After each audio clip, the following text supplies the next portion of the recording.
Dios Padre es el diseñador del plan.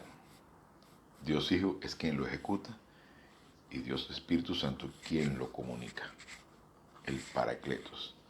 Y en este momento estamos estudiando el tema de el Paracletos, el Consolador. Y como explicaba ayer, el Consolador puede sonar así como tranquilo, tranquilo, todo va a pasar, todo va a pasar. Y es muchísimo más grande que eso. Es infinitamente más grande que simplemente dar consuelo. El Paracletos es el tutor, el guía, el maestro, quien se encarga de comunicar el plan. Entonces, y quien se encarga de controlar la acción o la forma de vida del cristiano, una vez nacido de nuevo, el individuo nacido de nuevo, el cristiano, en esta fase, en la tierra. Entonces, no se embriaguen con vino, en lugar de eso sean llenos del Espíritu Santo. Pero para estar lleno del Espíritu Santo tienes que llenar tu alma de información espiritual. Y cuando dicen no se embriaguen con vino, no, el problema no está en tomarse un trago, el problema está en emborracharse. Pero ¿por qué lo dice? ¿Por qué dice que no nos embriaguemos? Porque Dios no quiere que nos divirtamos. No, es porque cuando la persona está embriagada, pierde el control de sus acciones. Entonces deja de estar controlado por el Espíritu Santo. No hay nada de malo con tomarse un trago. El problema está en emborracharse, porque pierdes el control. Debemos estar en control de nuestras acciones, en control de nuestros pensamientos. Y es importante que entonces para poder ser controlados por el Espíritu Santo, número uno, hay que haber creído en Cristo. Dos, haber citado tu pecado. Y tres, tener información para poder actuar en consecuencia a esa información. Y por eso estamos aquí en la iglesia, la eclesía, el salón de clases, para precisamente entender, aprender sobre lo que es este increíble fenómeno espiritual que significa estar lleno del Espíritu Santo. Pero para eso entonces hay que manejar con precisión la palabra de verdad en la llenura del Espíritu Santo. Para eso entonces tenemos que hacer mención a Dios en la intimidad de nuestra alma. No hace falta hacerlo público. Ya no necesitamos quien nos represente, nos representamos a nosotros mismos. Entonces, sean llenos del Espíritu Santo.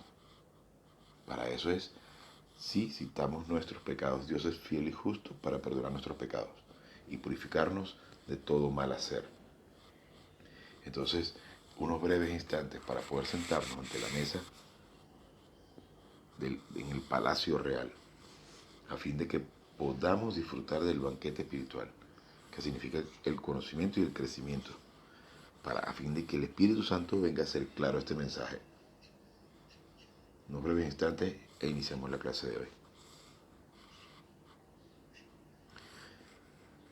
Gracias a Dios Padre por este maravilloso privilegio que nos das de poder presentarnos ante ti con la finalidad de aprender, de conocer un poquito más de tu increíble plan.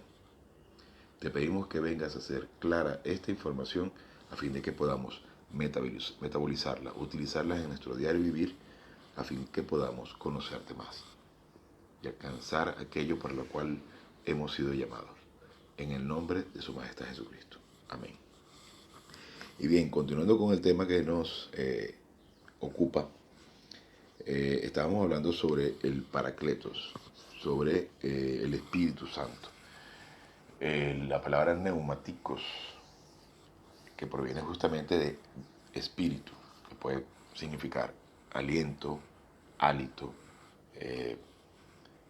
viento, brisa, también se traduce como espíritu. Y cuando Cristo dice lo que es nacido de la carne, carne es; lo que es nacido del espíritu, espíritu es. ¿Por qué? Se está refiriendo al nacimiento espiritual. Y eso es lo que sucede en un momento de la salvación. El cristiano, o el no creyente, mejor dicho, cuando llega el instante de la cruz, que se le presenta el Evangelio, es el Espíritu Santo. En ese instante está siendo claro el mensaje del individuo. En ese instante, que la persona está muerta espiritualmente, el Espíritu Santo toma las funciones de espíritu humano para hacerle claro el mensaje al individuo. Si el individuo lo rechaza, continúa condenado.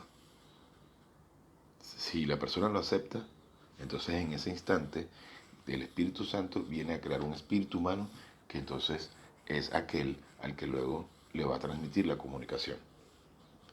Y en el proceso de aprendizaje, ese espíritu humano va creciendo, creciendo, fortaleciéndose, creciendo en conocimiento. Entonces, y es importante que entendamos lo que es esa mecánica que sucede en ese instante, porque Dios es preciso, mecánico, perfecto, no es emocionalista. No depende de nuestras funciones, de nuestros deseos, de nuestras emociones, de nuestras acciones. Depende de lo perfecto que es Él. Ahora, esa persona puede inmediatamente, 5 minutos después, cometer X pecado y caer de nuevo. Y está muerto espiritualmente temporalmente. ¿Qué significa? Entonces esa persona en el momento de citar su pecado vuelve a estar blanco como la nieve, como en el momento de la salvación, y pasa a ser controlado por el Espíritu Santo. Aunque 2, 3 minutos después vuelve a pecar. Pero entonces ahí el caminar, constante balance y desbalance. El peripateo, el caminar, balance y desbalance. En el que por instantes estamos controlados por el Espíritu Santo y por instantes por nuestra naturaleza de pecado. ¿Qué debemos hacer? Tratar de mantener la mayor cantidad de tiempo posible siendo controlados por el Espíritu Santo. Y para eso debemos utilizar las mecánicas, las herramientas que Dios nos da, que es el citar nuestro pecado. De tal forma que compremos tiempo espiritual con la moneda, tiempo en el tercer cielo, con la moneda espiritual que es la llenura del Espíritu Santo. En ese instante del momento de la salvación, el Espíritu Santo también reparte los dones espirituales y le entrega a esa persona un don espiritual. Y no tiene nada que ver con cantar bonito, tocar instrumentos, no tiene nada que ver con eso. Los dones espirituales están muy bien claros en la Biblia y vamos a verlos más adelante. Entre ellos está el don de oración, el don de comunicación, el don de ayudas, entonces de servicio. Entonces esos dones están precisamente repartidos según cada quien.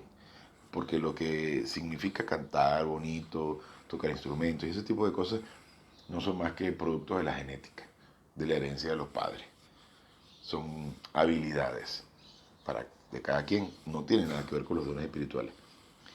Pero para poder reconocer cuál es tu don espiritual, la mejor forma es estudiar y crecer espiritualmente. Al momento que creces lo suficiente, perdón, que creces lo suficiente y tienes suficiente conocimiento, entenderás cuál es tu don, descubrirás cuál es tu don, porque existe una satisfacción indescriptible al funcionar dentro del diseño divino y funcionar dentro de tu don espiritual. No tiene comparación.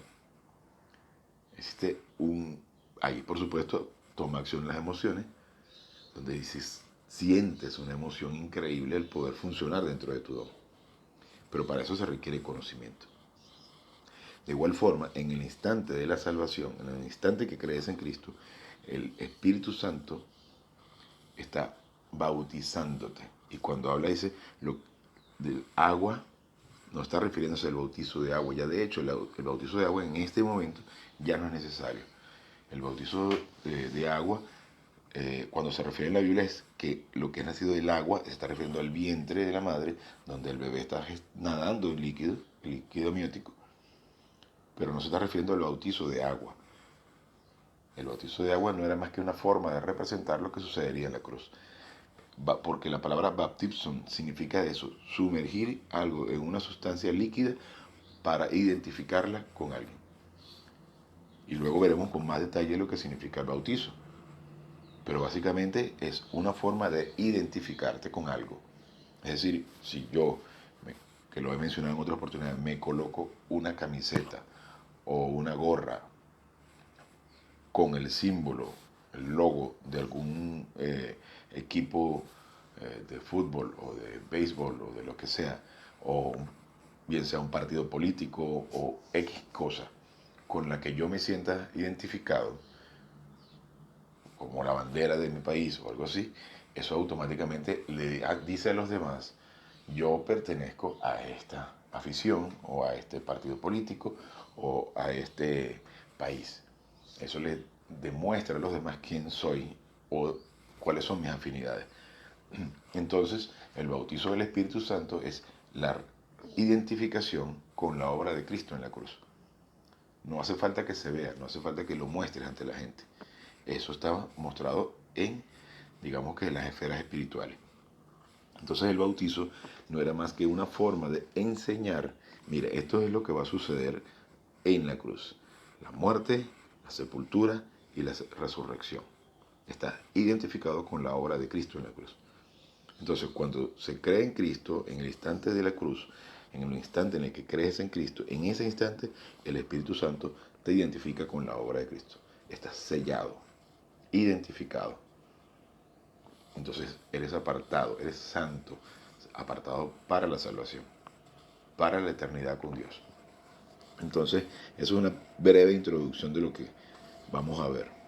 Entonces, ayer habíamos quedado en Hechos 2:38, cuando Pedro les dijo: arrepentíos y sean bautizados cada uno de ustedes en el nombre de Jesucristo para perdón de sus pecados y recibiréis el don del Espíritu Santo. Es justamente lo que estamos hablando. Las palabras usadas para describir el Espíritu Santo respaldan su deidad. La palabra hebrea Yahvé se usa para el Espíritu Santo en Isaías 6, 8 y 9. Y dice: entonces escuché la voz del Señor que decía: ¿a quién enviaré y quién irá por nosotros? Y yo respondí: heme aquí, envíame a mí. Refiriéndose a nosotros, hablando de la Trinidad. Creo que retrocedí un poco en lo que estábamos leyendo ayer, pero vale la pena leerlo de nuevo. En Isaías 6:9 dijo: y ve y di a este pueblo, oíd bien, pero no entendéis, y mirad bien, pero no comprendáis. Lo cual se cita luego en Hechos 28, 25 al 27, que dice: como ellos no estaban de acuerdo entre sí, se iban cuando Pablo les dijo una última palabra. Bien habló el Espíritu Santo por medio del profeta Isaías a vuestros padres diciendo: ve a este pueblo y diles: de oído oiréis y jamás entenderéis, y viendo veréis y nunca percibiréis. Porque el corazón de este pueblo se ha vuelto insensible y con los oídos oyeron torpemente. Han cerrado sus ojos de manera que no vean con los ojos, ni oigan con los oídos, ni entiendan con el corazón, ni se conviertan, y yo los sane. Y se está refiriendo justamente a que una vez que el individuo lleno de religiosidad rechaza en todo momento la palabra, por más clara que sea, por más evidente que sea, por mayor cantidad de pruebas que se le muestren, el individuo religioso, el individuo con un callo en el alma, rechaza todo lo que significa darle protagonismo a Dios y no tener el protagonismo de Él. Y es lo lamentable que sucede con las religiones. Crean una costra, muchas veces difícil de romper, donde no es posible que tú me estés diciendo que yo no debo creer en vírgenes. Es una distorsión de Satanás. No es posible que tú me digas que yo no debo sentir el Espíritu o que yo no debo hacer nada dentro del plan divino para la salvación, cuando en realidad no existe tal cosa como que podamos hacer algo para que poder alcanzar la aprobación de Dios. No existe tal cosa. Todo está perfectamente evaluado, hecho, controlado, todo por Dios. Todo ha sido provisto por Dios. Nosotros no debemos hacer absolutamente nada. Y cuando en el Génesis se dice que Dios descansó, no significa que Dios estuviese cansado. Descansó de lo que quiere decir es: no tengo nada más que hacer, todo está hecho. Y yo pongo como ejemplo cuando toca limpiar la casa. Limpiaste la casa completamente, la ordenaste, la pusiste perfecta. Y ya te sientas a descansar, no porque estés agotado, sino porque ya terminaste de hacer todo. Y es justamente esa comparación a lo que sucedería en la cruz. Tetelestai, o sea, todo está consumado. Todo está provisto por Dios, todo está hecho por Cristo en la cruz. Entonces, nosotros no tenemos protagonismo dentro del plan de Dios. Estamos aquí para recibir. Y si recibir significa no hacer nada.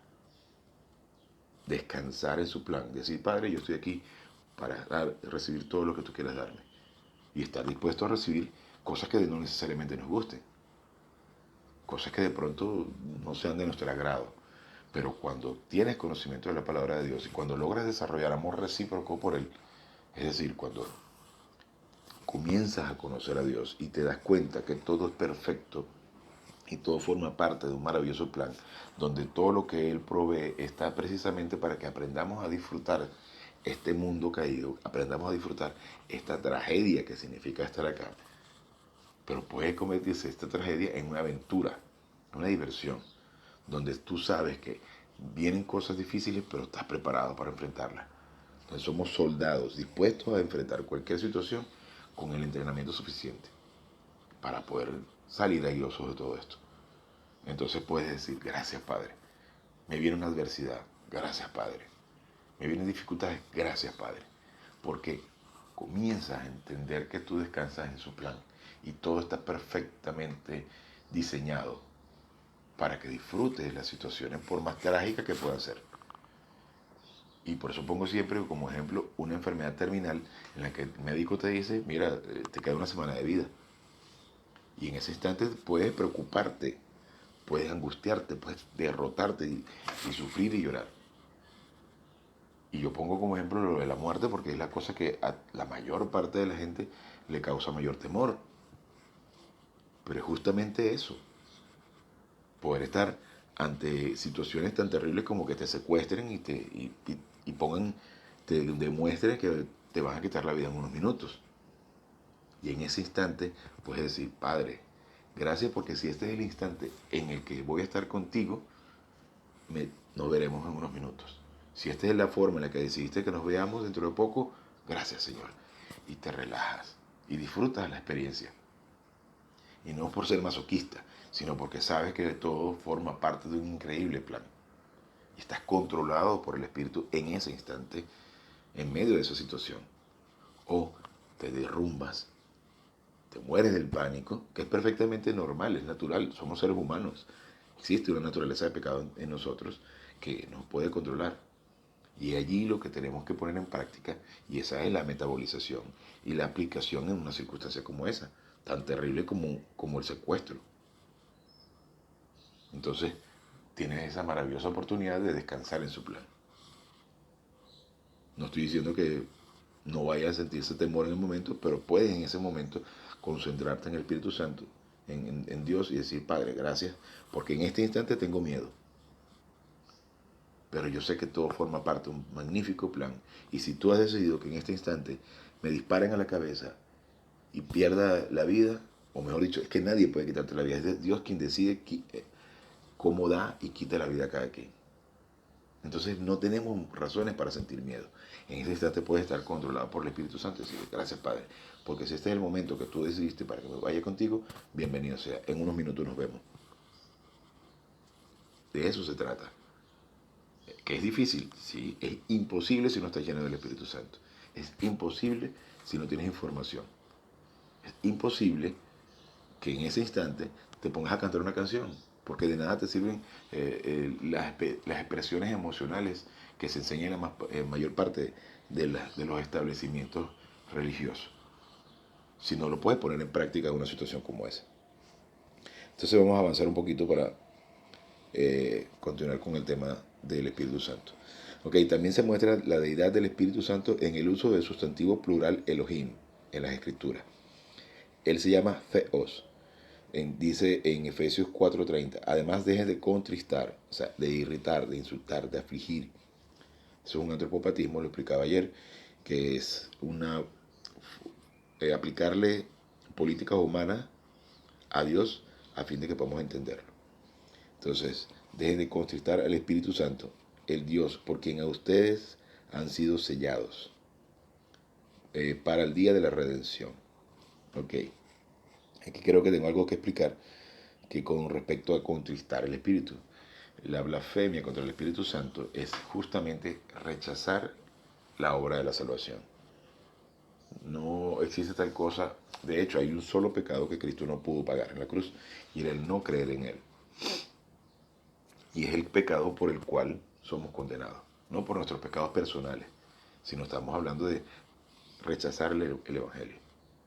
¿Qué sucede? El individuo nace muerto espiritualmente, digamos que pasa frente a la cruz al momento de que se le presenta el Evangelio y la persona rechaza el mensaje de la salvación, el Evangelio, las buenas nuevas, las buenas noticias. En ese instante la persona lo rechaza y continúa condenado. O tiene la posibilidad de aceptar ese mensaje, es decir, creo. Y tiene eso, no hace falta que lo mencione, lo pronuncie. Con solo que lo crea es suficiente en su alma. En ese instante pasa a estar unido eternamente con Dios. Bien, lo anterior es una referencia a Dios Espíritu Santo con su firma de garantía, relacionado la vida espiritual única de toda la historia humana con la seguridad eterna de cada creyente de la edad de la iglesia, sea un ganador o un perdedor, sea espiritual o carnal. Y hablábamos justamente de eso. Nosotros podemos estar en el instante de la salvación, creer en Cristo, estamos perfectamente unidos. Ya tenemos la rectitud de Dios imputada a nosotros por medio de la obra de Cristo, lo que hizo Cristo en la cruz. Y nosotros podemos experiencialmente ser un desastre, continuar el resto de nuestra vida como un desastre, o podemos permanecer llenos del Espíritu Santo en la medida que vayamos caminando, que vayamos permitiendo estar controlados por el Espíritu Santo. Entonces es una libertad increíble de si escogemos estar llenos del Espíritu Santo o escogemos estar controlados por la carnalidad. En el instante que aparece la tentación en tu alma, y tú dices, lo rechazo. Y es ahí donde viene un proceso de madurez espiritual, en aceptar, porque la madurez es justamente eso, aceptar la responsabilidad por tus actos. Entonces el individuo inmaduro no entiende, no acepta en ningún momento que tiene algún tipo de responsabilidad en el pecado que cometió. Al contrario, dice, ese fue Satanás que me tentó. Le echas la culpa a Satanás, cuando la mayor parte de las cosas que cometemos las hacemos nosotros mismos. El individuo que abusa sexualmente de una niña, que de paso hay que cortarle las pelotas, ese individuo no puede decir que es que el diablo me tentó, es que el diablo se me metió el diablo. No, no, eres tú el que está cometiendo ese delito, eres tú quien decidió. Entonces, echarle la culpa a Satanás es irresponsable, es inmaduro. Pero si el individuo que se le presenta una tentación y tiene conocimiento de la palabra de Dios y dice, no voy a hacer esto, en ese instante está controlado por el Espíritu Santo. Es importantísimo que entendamos esta mecánica porque de eso se trata el crecimiento y la madurez espiritual, de asumir la responsabilidad por los errores cometidos. Bien, Dios Espíritu Santo nos imputa 39 absolutos irrevocables. Ese es en el momento de la salvación. Entonces esos 39, bueno, es una larga lista que obviamente más adelante leeremos, pero sacerdote, hijos, herederos, coherederos, embajadores, y así, un largo número. Entonces, pero hay un revocable, que es la llenura del Espíritu Santo.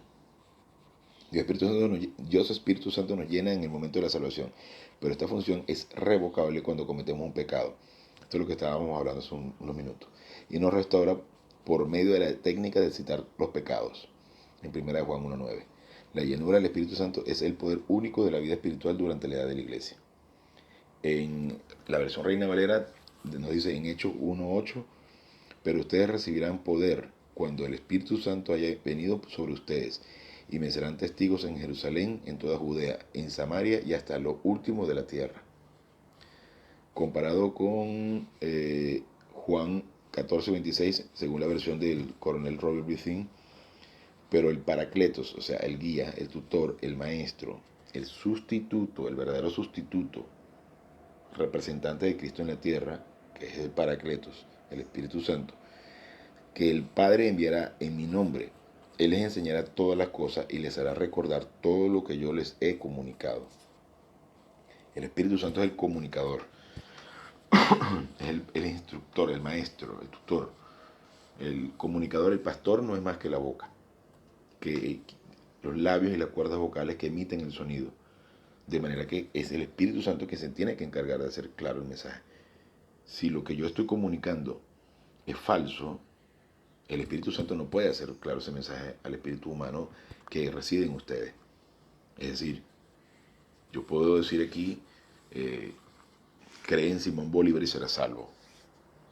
Pero como eso no es un mensaje espiritual, como no tiene connotación espiritual, el Espíritu Santo no puede hacer claro ese mensaje, choca inmediatamente. Por eso mucha gente que cree que es salva y no lo es. Porque mezclan el mensaje de la salvación con distorsiones humanas. Y es justamente eso parte de la estrategia satánica. Confundir, eh, embadurnar de estiércol el mensaje maravilloso y perfecto de la salvación. Cree en Cristo y deja de beber. Cree en Cristo y deja de ir a la discoteca. Cree en Cristo y deja de consumir drogas. Cree en Cristo y arrodíllate. Cree en Cristo y canta una canción. Cree en Cristo y déjame tu dinero. Cree en Cristo y prende unas velas. Entonces, obviamente estás mezclando el mensaje de la salvación con basura religiosa que definitivamente no puede ser fenómeno espiritual y el Espíritu Santo no acepta ese mensaje. La persona entonces puede ser que está creyendo en Cristo y no es más que parte de la distorsión. Ahora, ¿de quién es la culpa? De si es positivo o no es positivo esa persona. Que diga, ya va, esto no me suena. O sea, es libertad. Y el individuo negativo se come la basura, pero el positivo dice, ya va, hay un momento, hay algo aquí.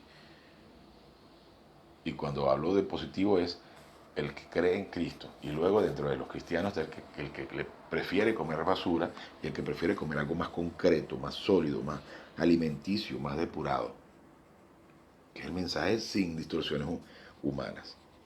Entonces, continuando acá. No es sorpresa que Dios Espíritu Santo se contriste cuando nosotros dejamos de aprovechar el perdón de los pecados a consecuencia de la salvación.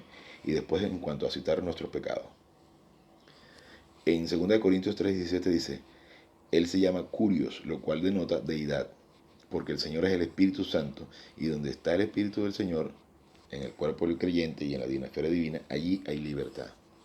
Por cierto, cuando nosotros creemos en Cristo, en el instante de haber creído en Cristo, se construye en nuestra alma un templo, un tabernáculo, donde somos habitados por Dios Padre, Dios Hijo y Dios Espíritu Santo. Es creado un lugar santísimo en nuestra alma. ¿Qué quiere decir esto? ¿Por qué menciono esto? Porque es imposible que en ese lugar santísimo habite un espíritu inmundo. ¿Ok? ¿Qué quiere decir? Que seamos invadidos por demonios.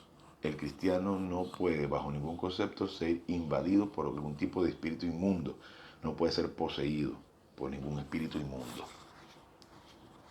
Porque es el lugar santísimo. Hay un templo allí donde nada inmundo puede penetrar. Entonces no puede ser poseído por demonios. Eso lo veremos más adelante cuando estudiemos un poco de demonología. La deidad del Espíritu Santo se muestra por las referencias a sus atributos divinos. Solamente Dios puede poseer estos atributos, por lo tanto, se concluye que el Espíritu Santo es Dios. Entonces, en la soberanía, para ver cuáles son, con referencia a los atributos divinos, que también se le asignan al Espíritu Santo. A, soberanía. En 1 Corintios 12:11 dice, pero uno y el mismo Espíritu Santo da energía, o sea, poder, realiza todas las cosas, distribuyendo a cada uno individualmente como él desea, refiriéndose al poder, a la soberanía del Espíritu Santo a la hora de asignar los dones espirituales al creyente. La omnisciencia, en 1 Corintios 2, 10 al 11, nos dice, pero a nosotros, para nuestro beneficio, Dios nos las ha revelado a través de la instrumentalidad del Espíritu. Porque el espíritu humano, o sea, referencia al espíritu, y luego el espíritu humano, cuando aparece espíritu en E minúscula, se está refiriendo al espíritu humano. Repito este versículo, dice, vamos a verlo aquí. Pero nosotros, para nuestro beneficio, o sea, para nuestra bendición, Dios nos las ha revelado a través de la instrumentalidad del espíritu, o sea, es decir, a través del poder del espíritu. Porque el espíritu humano investiga todas las cosas profundas de Dios. Y luego nos dice en 1 Corintios 2:11, porque ¿quién de los hombres comprende o comprende o conoce los pensamientos del género humano, excepto la vida del alma, el neuma, que está en él? O sea, estoy leyendo una versión corregida del coronel Robert Bethune. Por eso si no les suena parecido a Reina Valera, es porque esta es una versión que él desarrolló a través de los estudios, pues. Pero es para que esté un poco más clara. Así también nadie ha conocido los pensamientos de Dios, excepto el Espíritu de Dios.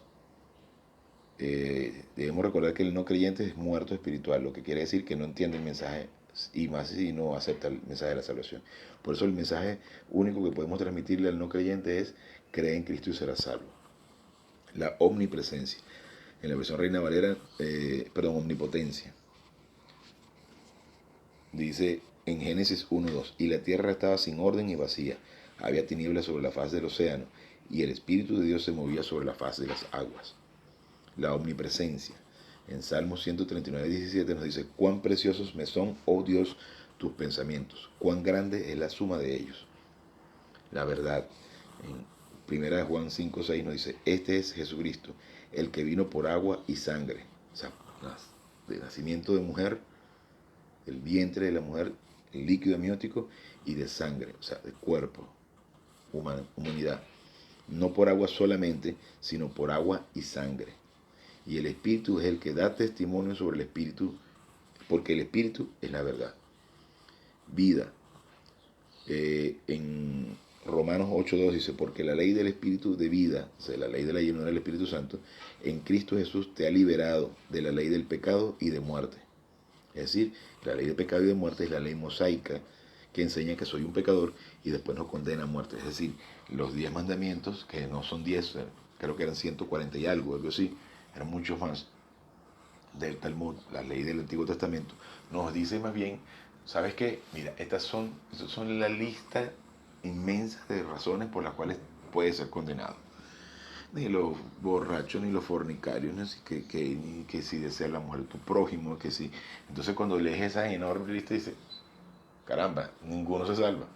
Y es justamente eso lo que el Antiguo Testamento y los 10 mandamientos quieren presentarnos: que no existe tal cosa como posibilidades para que nosotros podamos ser salvos por medio de nuestras obras, por medio de algo que nosotros podamos hacer. Para grande es el camino que lleva a la perdición, o sea, a la muerte espiritual, a la eternidad en el infierno, y estrecho es el camino que lleva a la salvación. No significa que sea forzado, que sea difícil. No, no, no. Es que no es un sacrificio que podemos hacer nosotros. Es que estrecho es porque está queriendo decir que es uno solo. Y ese camino es una única y exclusivamente a través de creer en Cristo. Entonces, en el Antiguo Testamento estaba ahí para que nosotros nos diéramos cuenta que no podíamos, bajo ningún concepto, por medio de nuestras obras, alcanzar la salvación. Ok, la eternidad en el Espíritu Santo. Dice en Hechos 9:14, dice: cuanto más la sangre de Cristo, que mediante el Espíritu eterno, o sea, la omnipotencia del Espíritu Santo en la esfera de poder de aquí, de nosotros los cristianos, se ofreció a sí mismo sin mancha a Dios, limpiará nuestras conciencias de las obras muertas para servir al Dios vivo.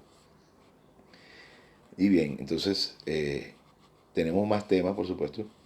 La libertad espiritual se menciona en varios pasajes de las Escrituras, donde refiere al Espíritu Santo como Dios. Solo Dios puede proveer la igualdad en el género humano. Eso lo vamos a ver para nuestra siguiente clase. Porque no existe tal cosa como la igualdad. Ni siquiera en el tercer cielo va a existir igualdad. Tenemos igualdad en cuanto a los mismos privilegios, las mismas oportunidades y los mismos privilegios. Pero la igualdad como tal no va a existir siquiera en el tercer cielo, porque se repartirán recompensas de diferentes niveles según como hayamos tenido la experiencia aquí en la tierra. ¿Qué tanto aplicamos doctrina en nuestro diario vivir? ¿Qué tanto tiempo estuvimos controlados por el Espíritu Santo? Y de esa forma recibiremos galardones, premios, según nuestro crecimiento, según nuestra aplicación en nuestro diario vivir aquí, en este campo de batalla que es tan terrible. Pero podemos hacer que este campo de batalla sea entretenidísimo, que sea divertidísimo. ¿Cómo? Haciendo, primero estudiando. Sin estudio, sin conocimiento, es imposible. Pero una vez que alcancemos ese conocimiento, podemos, haciendo aplicación de todo esto en nuestra vida, poder disfrutar de todas las increíbles adversidades que se nos presenten. Entonces ya deja de preocuparte que si el gobierno, que si la situación económica, que si la salud, que si los seres queridos, que si el rechazo de la gente, que si no me quiere mi mamá, que si mi perro me mordió. O sea, deja de preocuparte todo lo que está a tu alrededor porque pones tus ojos en Dios.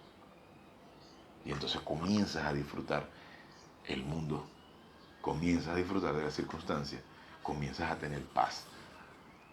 Y entonces te vas encaminando hacia la felicidad. Así como Cristo estuvo colgado de la cruz, clavado en la cruz, sufriendo lo peor del escarnio, la inmundicia, recibiendo la inmundicia de nosotros, para que pudiésemos tener esta maravillosa oportunidad de ser felices en medio de estas circunstancias. Entonces comienzas a hacer uso de la mente de Cristo, que es la palabra de Dios, y entonces comienzas a disfrutar. Entonces eso es realmente honrar a Dios, hacer uso de sus recursos en medio de estas circunstancias. La verdadera alabanza a Dios es justamente hacer uso de sus recursos y poder alcanzar la máxima felicidad en este mundo caído. Con esto terminamos la clase de hoy. Una pequeña oración y nos retiramos. Gracias a Dios Padre por esta maravillosa oportunidad de haber podido estudiar un poquito de tu increíble plan. Te pedimos vengas a hacer claro este mensaje a fin de que podamos utilizarlo en nuestro diario vivir. Te pedimos, Señor, acompáñes a cada uno de los miembros de esta maravillosa familia real a fin de que podamos llegar a la máxima cima para la cual fuimos llamados. En el nombre de su Majestad Jesucristo. Amén.